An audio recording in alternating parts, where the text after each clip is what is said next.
मैं दीपक तिवारी आपके अपने परिवार स्टर्लिंग ग्रुप ऑफ स्कूल में एक बार फिर से अभिनंदन करता हूं। आइए फिर आज से मैं टॉपिक लेकर आगे बढ़ता हूं। कल मैंने आपको चार्ज के बारे में लगभग समझा दिया था। जी हाँ दोस्तों, आज उसी चार्ज को एक बार फिर मैं समझाऊंगा। समझाने के बाद पुनः मैं टॉपिक को लेकर आगे बढ़ूंगा। इसी के साथ मेरे मित्रों को, आप सभी को गुड मॉर्निंग, राधे राधे, राम राम। आइए दोस्तों टॉपिक की तरफ बढ़ते हैं। कल मैंने आपको बताया था क्या चार्ज के बारे में। जी हाँ, चार्ज के बारे में बताया था। मैंने कहा था क्या कि जो चार्ज होता है यह एक ऐसा फैक्टर होता है जिसमें रिपल्सन और अट्रैक्शन दोनों होते हैं। इतना तो जानते होंगे। इनके बारे में सर थेल्स ने बताया था। सर थेल्स ने क्या बताया था कि कोई रबर होता है। सही समझ पाए दोस्तों, कोई रबर होता है। रबर को सबसे पहले कहां रख लो? हैंड पर रख लो। उसके बाद इसको क्या करो? रब करो। रब करने के बाद इसमें से दो मटेरियल निकलेंगे। एक तो डिस्ट्रॉय मटेरियल निकलेगा और जो सेकेंड मटेरियल निकलेगा वो वाला मटेरियल आपका क्या होगा दोस्तों? पता है, उस मटेरियल को कहेंगे सेफ मटेरियल। जी हाँ, जो डिस्ट्रॉय मटेरियल होगा वह होगा माइनस चार्ज को शो करेगा और जो सेफ मटेरियल होगा वो प्लस चार्ज को शो करेगा। मैंने आपको बताया था माइनस को निगेटिव पोल पढ़ सकते हैं, निगेटिव इलेक्ट्रोड पढ़ सकते हैं, वही निगेटिव प्लेट भी पढ़ सकते हैं, और प्लस को पॉजिटिव पोल पढ़ सकते हैं, पॉजिटिव प्लेट पढ़ सकते हैं, पॉजिटिव इलेक्ट्रोड पढ़ सकते हैं। देखिए, निगेटिव का वर्क होता है कि इलेक्ट्रॉन को एक्सेप्ट करना। किसी बॉडी के अकॉर्डिंग जब कोई बॉडी इलेक्ट्रॉन को एक्सेप्ट करती है तो वहां होता है निगेटिव चार्ज, और लेकिन जब वही बॉडी इलेक्ट्रॉन को डोनेट करती है तो वहां कौन सा चार्ज होता है दोस्तों? पॉजिटिव चार्ज होता है। चलिए ठीक है, आज हम उसी टॉपिक को लेकर थोड़ा सा आगे बढ़ते हैं। सबसे पहले मैं बेसिक प्रॉपर्टी आपको बता दूं। क्लास 9 में मैंने आपको प्रीवियस वीडियो में मैंने उसकी चर्चा किया था, लेकिन इस वीडियो में मैं बताऊंगा कि डिफिनीशन कैसे लिखी जाती है, किस तरीके से आप डिफिनीशन को अपने लैंग्वेज में आप लोग ले आकर लिखते हैं। आइए उस टॉपिक के माध्यम से हम आगे की तरफ बढ़ते हैं। जैसा कि आपको पता है दोस्तों कि आप लोग लिखते हैं क्या? देखिए, चार्ज बता दिया है, इलेक्ट्रिक बता दिया है, इलेक्ट्रिसिटी बता दिया है। अब उस टॉपिक को मैं लेकर धीरे से आगे बढ़ रहा हूं क्या कि इलेक्ट्रिक चार्ज के बारे में समझाऊंगा। चलिए ठीक है, इलेक्ट्रिक चार्ज, इलेक्ट्रिक चार्ज दोस्तों, इलेक्ट्रिक चार्ज, इलेक्ट्रिक चार्ज के बारे में क्या पढ़ोगे, क्या समझोगे, केयर करो। इलेक्ट्रिक चार्ज क्या होता है? इसका मतलब होता है क्या? विद्युत आवेश। जी हाँ, इसका मतलब होता है विद्युत आवेश। देखिए, इसे सबसे पहले मैंने आपको एक ट्रिक बताया था, आपने उस ट्रिक को देखा होगा। वो ट्रिक क्या थी कि अगर कंडीशन दोस्तों किसमें होगा? मल्टीप्लाई में। मल्टीप्लाई में कंडीशन होने का मतलब उसको मल्टीप्लाई देखते ही हम लोग उस डिफिनीशन के बीच में विद रेस्पेक्ट टू जैसी टॉपिक को ऐड कर देते हैं। चलिए ठीक है, इतना समझ आया। अगर वही टॉपिक डिवाइड में होता तो क्या करते? डिवाइड में टॉपिक होने का मतलब कि वही डिफिनीशन में हम लोग पर यूनिट जैसी टॉपिक को यूज कर देते और डिफिनीशन आपकी बहुत अच्छे से लिखी जा सकते थे। लेकिन यहाँ इलेक्ट्रिक चार्ज के बारे में हम आपको पढ़ा रहे हैं। चार्ज तो मैंने बता दिया था, लेकिन इलेक्ट्रिक चार्ज क्या होता है दोस्तों? ध्यान से समझिएगा। चलिए ठीक है, जब इलेक्ट्रिक चार्ज आप देखोगे, इलेक्ट्रिक चार्ज में क्या होता है कि इसको सबसे पहले रिप्रेजेंट किससे किया जाता है? Q से। Q इक्वल टू क्या होता है? I into T. दोस्तों यहाँ डिफिनीशन के माध्यम से मैं इसको समझा रहा हूं। हियर जो Q आपका है या क्या है जानते हैं? इलेक्ट्रिक चार्ज है। Q क्या है बताओ भैया? इलेक्ट्रिक चार्ज है। वहीं I क्या है जानते हैं? इलेक्ट्रिक करंट है। I क्या है? इलेक्ट्रिक करंट है। ठीक है, और T क्या है बताइए भैया?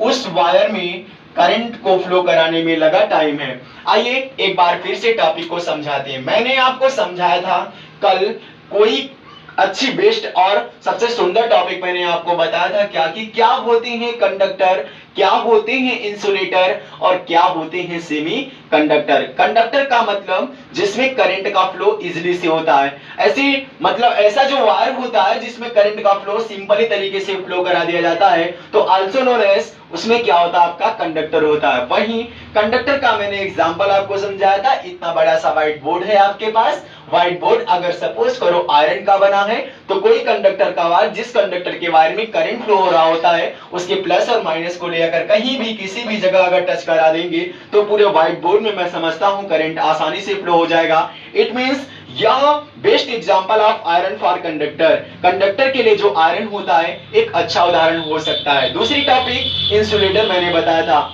इंसुलेटर मैंने क्या बताया था, इंसुलेटर में करंट का फ्लो इजीली से नहीं होता है। जी हाँ, इंसुलेटर में करंट का फ्लो इजीली से नहीं होता है। इस वजह से जब उसमें इजीली से नहीं होता है तो हम एक एग्जांपल लिए थे। जैसे एग्जांपल में मैंने आपको बताया था कोई ड्रॉट वुड मतलब सूखी लकड़ी, सूखी लकड़ी जो होती है, सूखी लकड़ी में अगर ह्यूमिडिटी पूरी तरीके से निकल गई उसकी तो करंट आप जहां लगाएंगे वहां के वहां रहेगा। जैसे मान लीजिए इतनी बड़ी सी आपके पास क्या है, वुड है, वुड मतलब WOOD है, मतलब आप कह सकते हैं उसको हिंदी में लकड़ी कहते हैं, लकड़ी कहते हैं। तो इस लकड़ी में अगर थोड़ी सी भी ह्यूमिडिटी नहीं है दोस्तों, ह्यूमिडिटी न रहने का मतलब इसमें करंट का फ्लो जहां लगाएंगे करंट केवल उसके सराउंडिंग में अप्रॉक्सीमेटली 1 मीटर या 1 सेंटीमीटर कह सकते हैं राउंडिंग में करंट एक्सप्लोज होगा, उसके बाद जहां का तहां ही करंट रहेगा, मतलब करंट का फ्लो इजीली से नहीं होगा। इट मींस आप कह सकते हैं क्या कि ये best example of insulator would, मतलब इंसुलेटर के लिए बेस्ट एग्जांपल आप क्या है, सूखी लकड़ी है। तो थर्ड मैंने आपको बताया था सेमीकंडक्टर, जिसमें दोनों प्रोसेस का मतलब आप क्या सोच रहे होंगे, करंट का फ्लो होता भी है और इजीली से नहीं भी होता है। कहने का मतलब कि जैसे आपके टॉपिक आपके पास दो एलिमेंट बता दिए जाते हैं क्या कि एक आपके पास जर्मेनियम है और दूसरा आपके पास क्या है, सिलिकॉन है। ऐसे ही दो टॉपिक है जिसमें करंट का फ्लो इजीली से भी हो सकता है और नहीं भी हो सकता है। ये दो बेस्ट टॉपिक आपके पास होते हैं। चलिए ठीक है, ध्यान से समझिएगा। मैंने आपको बताया क्या कि इलेक्ट्रिक चार्ज के बारे में, थोड़ी सी टॉपिक को मैं लेकर आगे भाग गया था, टॉपिक को आगे क्या भागा मैंने एक बार फिर से आपको रिवाइज करवा दिया। तो जैसे यहां से आप देख रहे हैं क्या, एनी कंडक्टर वायर, कोई भी कंडक्टर का वायर है, कोई भी कंडक्टर का वायर है। आप देखिए this wire is known as wire of conductor, wire of conductor. जी दोस्तों, वायर ऑफ कंडक्टर। अगर आपके पास कंडक्टर का कोई वायर है, अगर कंडक्टर का वायर बीच से क्या है बेटा, कटा हुआ है, क्रॉस हुआ है, तो यह जो कंडक्टर का वायर है अगर इसमें इलेक्ट्रिक करंट फ्लो करा रहे हैं तो इलेक्ट्रिक करंट होगा या फ्लो करा जाएगा। अगर इस वायर के इसमें जो जिस वायर में आपका करंट आ रहा है अगर इसमें का करंट इसमें लाएंगे तो बताइए इस वायर को कॉम्बाइंड करने, सपोज करो आपके पास दो वायर है, इस वायर में करंट है, इस वायर में नहीं है, अगर इस वायर में भेजना है तो आपके सम टाइम मतलब कुछ समय लगेंगे, मतलब आप कह सकते हैं any conductor wire flow of current with respect to time. अगर किसी भी कंडक्टर के वायर में आप करंट फ्लो कराते हैं टाइम के रेस्पेक्ट में तो वहां आपका क्या होगा, चार्ज होगा। क्या होगा, चार्ज होगा। तो electric charge Q equal to I2 हो गया। आइए इसी इलेक्ट्रिक चार्ज पर कभी कभी कंडीशन पूछ लेता है क्या कि आप बताइए जैसे नंबर्स ऑफ इलेक्ट्रॉन आपको निकालना हो, जी हाँ नंबर्स ऑफ इलेक्ट्रॉन निकालना हो तो सेकंड फर्स्ट मेथड आप कह सकते हैं, इसका फर्स्ट रूल कह सकते हैं। और सेकंड टॉपिक में आपको समझाने जा रहा हूं वह क्या होता है जानते हैं दोस्तों, Q इक्वल टू NE होता है। इस पर आपको एक बेस्ट टॉपिक मैं बता रहा हूं जिसको अभी मैं समझा रहा हूं, थोड़ा सा ध्यान से देखिएगा। देखो भैया इलेक्ट्रिक चार्ज होता है या N होता है, मतलब नंबर्स ऑफ इलेक्ट्रॉन कह सकते हैं, नंबर्स ऑफ प्रोटॉन कर सकते हैं या नंबर्स ऑफ मोल भी आप कह सकते हैं, नो प्रॉब्लम। E मतलब चार्ज ऑफ इलेक्ट्रॉन, जी हाँ दोस्तों चार्ज ऑफ इलेक्ट्रॉन होता है। अभी सभी की टॉपिक को मैं चर्चा कर ही लूंगा, थोड़ा सा केयर करिएगा बस। देखिए यहां से ध्यान से देखिएगा, अगर मान लीजिए आपको चार्ज पता, ओनली चार्ज पता है, जी हाँ दोस्तों केवल आपके पास चार्ज पता है तो आप टॉपिक को कैसे बताओगे, टॉपिक कैसे समझाओगे, केयर करिएगा। देखिए यहां से अगर आपको चार्ज पता है तो आपको नंबर्स ऑफ इलेक्ट्रॉन मैंने कह दिया निकालने के लिए, तो उस समय का प्रोसेस आपके पास क्या होगा, किस कंडीशन में उस क्वेश्चन को सॉल्व करोगे, डिपेंडेंट फॉर यू। आसानी के तरीके से आसान से हम इसको सॉल्व कर सकते हैं। आइए मैं बताता हूं। देखिए यह कब के लिए है, जब नंबर निकाला हो, कब के लिए है, चार्ज के, चार्ज निकालना हो कब, जब आपको नंबर्स दिया हो और charge of electron you know very well. जैसे मैं आपको बता दूं कि इलेक्ट्रॉन होता है ना बेटा, इलेक्ट्रॉन पर चार्ज कितने होते हैं, -1.6 × 10⁻⁹ कूलम। वही प्रोटॉन पर चार्ज होता है +1.6 × 10⁻⁹ कूलम। अब यही जो न्यूट्रॉन होता है बेटा, यह क्या होता है जानते हैं, न्यूट्रल पॉइंट होता है, मतलब इसे उदासीन बिंदु भी कह सकते हैं। यह आपका न्यूट्रल मॉलिक्यूल है, उदासीन है आप कह सकते हैं इसको। अब यहां से आप देख सकते हैं जो चार्ज ऑफ इलेक्ट्रॉन है -1.6 इंटू 10⁻⁻19 कूलम।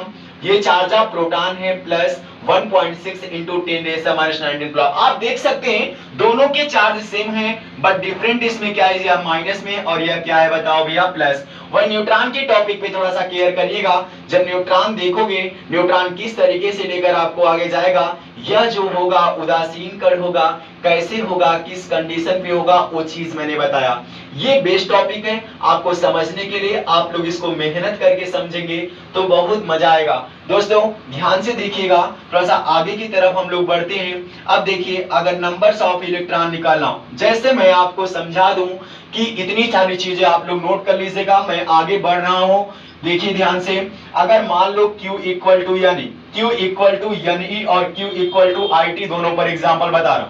पहला एग्जाम्पल फॉर इलेक्ट्रिक चार्ज के लिए, देखो बेटा, अगर कोई कंडक्टर का वायर है, उसमें 10 एम्पियर की करंट, जी हाँ 10 एम्पियर की करंट अगर 5 सेकेंड तक प्रवाहित की जा रही है, 5 सेकेंड तक उसमें फ्लो कराई जा रही है, तो उस पर इलेक्ट्रिक चार्ज कितना होगा। क्लियर करिएगा, मैंने आपको बताया कोई कंडक्टर का वायर है, उसमें 10 एम्पियर का करंट 5 सेकेंड तक फ्लो कराया जाएगा, तो उस पर इलेक्ट्रिक चार्ज कितना होगा। आपको फार्मूला पता है Q equal to I into T, जी हाँ फार्मूला पता है क्या, Q equal to I into T. देखिए सिंपल सा, I की वैल्यू 10, T की वैल्यू कितनी है 5, तो यहां मल्टीप्लाई करेंगे 50 हो जाएगा। अब इसको एम्पियर सेकेंड कह सकते हैं, क्या कहेंगे बेटा एम्पियर सेकेंड, या इसी को क्या लिख सकते हैं कूलाम, ठीक है, इसी को हम आप लोग कूलाम्स लिख सकते हैं। ये कूलाम जो है, इन्होंने चार्ज के बारे में डिस्कस किया था, जी हाँ एग्जैक्टली चार्ज के बारे में थेल्स ने बताया था।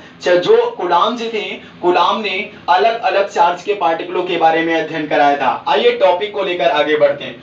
पुनः मैं आपको नेक्स्ट एग्जांपल समझाने का प्रयास करूंगा। नेक्स्ट एग्जांपल जैसे यहां से आप लोग देख पाएंगे Q इक्वल टू NE, ध्यान से देखिएगा भाई, Q इक्वल टू NE का मतलब क्या होगा, क्लियर करिए।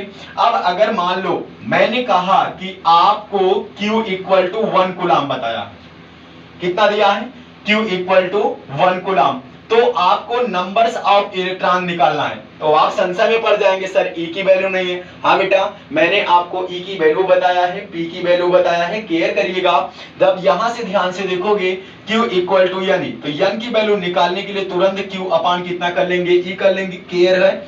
अब Q की वैल्यू कितनी है बताओ, 1 कूलाम है, या R 1 एम्पियर सेकेंड भी पढ़ सकते हैं इसको। देखिए E की वैल्यू कितनी है -1.6 इंटू 10⁻⁻19 कूलाम। अब देखिए जब इसको आप पॉइंट हटाएंगे तो 10 अपान कितना हो जाएगा 16, माइनस यहां लग जाएगा, इंटू 10⁻⁻19 हो जाएगा। जी हाँ दोस्तों, अब 16 में 10 का डिवाइड कर दीजिए, यहां से देखिए 0.0 हो जाएगा, कितना हो जाएगा 0.625 इंटू 10⁻19 कूलाम, या इसी को लिख सकते हैं क्या 6.25 इंटू 10⁻18 कूलाम। हम समझ सकते हैं कि आपको इलेक्ट्रिक चार्ज की टॉपिक समझ आई होगी। इस पर आप अपनी 10th की बुक को लेकर घर पे बैठकर इस टॉपिक को थोड़ा सा अध्ययन करिएगा और टॉपिक को समझिएगा। इस पर जितने भी न्यूमेरिकल हो सॉल्व करिएगा। न्यूमेरिकल नहीं समझ आने पर आप हमें कमेंट में जरूर बताइएगा। दोस्तों आपका अपना YouTube channel the physics point YouTube channel है, इसे लाइक कमेंट एंड शेयर जरूर करें, ठीक है। मैं एक बार फिर से आप सभी दोस्तों का धन्यवाद करता हूं।